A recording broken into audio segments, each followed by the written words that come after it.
지금 보고 계신 이 차 무슨 차일까요? 색깔별로 이렇게 보여드리면 감이 오시나요? 이 예상도는 이미 보신 분들도 계실 텐데요. 아마 스파이샷은 저희가 최초로 공개해드리는 것 같습니다. 사진을 본 네티즌들은 제네시스 씹어먹겠다, 이대로만 나오면 대박이겠다, 기아차가 제네시스를 잡으려고 작정했구나와 같은 반응을 보였습니다. 기아 자동차 중 가장 비싼 차, 기아차를 대표하는 플래그십 세단 K9 이야기입니다. 개인적으로 K9만한 비운의 자동차가 없는 것 같은데요. 1세대 모델은 제네시스에게 밀려 계속해서 처참한 판매량을 기록했죠. 그러다가 풀체인지 모델은 판매량이 껑충 뛰어오르더니 제네시스가 지구공을 출시하자마자 다시 역전당했습니다. 이 때문인지는 몰라도 제네시스는 회장님들의 법인차, K9은 카카오 블랙이 떠오르는 것도 기아차로서는 의문의 일패가 아닌가 싶네요. 서열 관계가 명확하게 나뉘고 있는 와중에 기아차가 K9 페이스리프트를 준비 중이라는 소식이 들려왔습니다. 예상도와 스파이샷을 함께 보시면 전면부 디자인이 대폭 변경될 전망입니다. K7을 따라서 이번에도 풀체인지급 페이스리프트가 될 것 같은데요.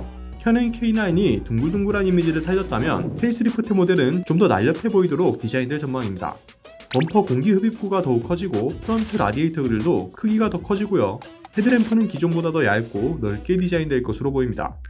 번호판 위치 때문인지 라디에이터 그릴 위에 센서가 위치하는데요.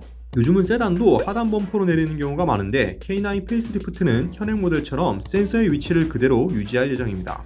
후면부는 아직 스파이샷밖에 없는데요. 전면부보다 훨씬 위장막을 두껍게 두르고 있어 파악할 수 있는 변화도 제한적입니다. 우선 눈에 보이는 것부터 살펴보면 헤드램프처럼 테일램프가 기존보다 넓게 디자인될 것으로 보입니다. 또 트렁크에 있던 번호판을 범퍼로 내렸는데요. K7이나 K5처럼 점선 테일램프가 들어갈지도 궁금해지는 대목이네요. 이외에 K9도 K7 풀체인지 모델을 통해 예고됐듯 새로운 엠블럼을 장착할 전망입니다. K9의 발목을 잡는 가장 큰 문제로 엠블럼이 꼽히곤 했죠. 이번 디자인 변화를 통해 엠블럼의 늪을 빠져나올 수 있을지도 주목됩니다.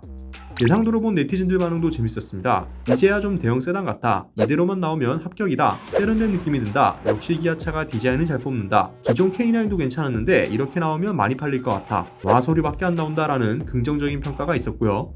이렇게만 나온다면 제네시스도 씹어먹겠다, 예상도대로만 나오면 적어도 욕은 안 먹겠다, 대기업 회장님들 기변하시겠네 라는 반응도 있었습니다. 반면 K9의 스포티한 느낌이 웬 말이냐, K9 디자인은 역사상 좋았던 적이 없어서 이번에도 별로 기대가 안 된다, 항상 후면부가 아쉽다, 제발 점선 좀 버려라, 작년에 출고했는데 벌써 구형이 되는 거냐라는 부정적인 반응도 있었습니다. 사실 많은 소비자들이 이제 현대기아차도 엔진과 같은 파워트레인 기술력을 과시할 때도 됐다, 언제까지 디자인만 강구할 거냐라고 말하기도 하는데요. 그럼에도 이번 K9은 많은 분들이 디자인 변화에 관심을 두고 있습니다. 이유는 간단하죠. 실제로 디자인이 소비에 얼마나 많은 영향을 끼치는지 현대차와 기아차가 직접 보여주고 있기 때문입니다. 기아차는 무조건 현대차에게 안 될 거라던 편견을 최근 스스로 깨고 있습니다. 디자인이 공개됐을 때부터 폭망할 거라던 소나타는 실제로 K5에게 처참하게 지고 있고, 탐켄치를 닮았다고 놀림당하던 산타페 역시 소렌토에게 판매량으로 밀리고 있습니다. 유일하게 K7이 그랜저에게 지고 있는데요. 이번에는 K9이 제네시스를 디자인으로 넘어설 수 있을지 주목됩니다.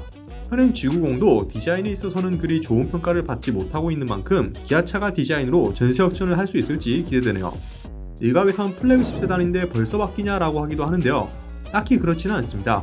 보통 플래그십 모델이 세대 교체 주기가 길다고 하는데 요즘에는 그렇지도 않죠. 예를 들어 플래그십 세단의 대표 주자라 할 수 있는 S클래스는 이번에 7년 만에 10세대로 풀체인지가 되었는데요.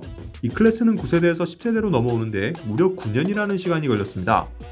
비슷한 시기에 나온 모델로 다시 따져보면 S클래스가 8세대에서 9세대로 넘어오는 것도 8년이 걸렸는데 이 역시 E클래스보다 짧은 시간이죠. 브랜드마다 풀체인지 주기와 페이스리프트 주기가 다르기 때문에 딱히 빠르다 느리다를 구분지을 수는 없을 것 같습니다. 현대기아차 풀체인지 주기는 보통 5년에서 6년 사이인데요. 오늘 보신 K9 페이스리프트가 내년에 출시된다면 3년 만에 페이스리프트 되는 것이기 때문에 다른 현대기아차 모델들과 비슷한 주기로 변경되는 것이라 보셔도 될 것 같습니다. 한 가지 안타까운 것은 제네시스도 G90 풀체인지를 준비하고 있다는 것입니다. K9이 역대급 디자인을 갖고 나오지 않는 이상 G90은 회장님 차, K9은 카카오 블랙 구도가 계속 유지되지 않을까 싶습니다. K9은 실제 차주들 사이에서도 상품성이 좋은 것으로 평가를 받고 있어서 이번 페이스리프트가 어떤 결과를 낳을지 주목되네요.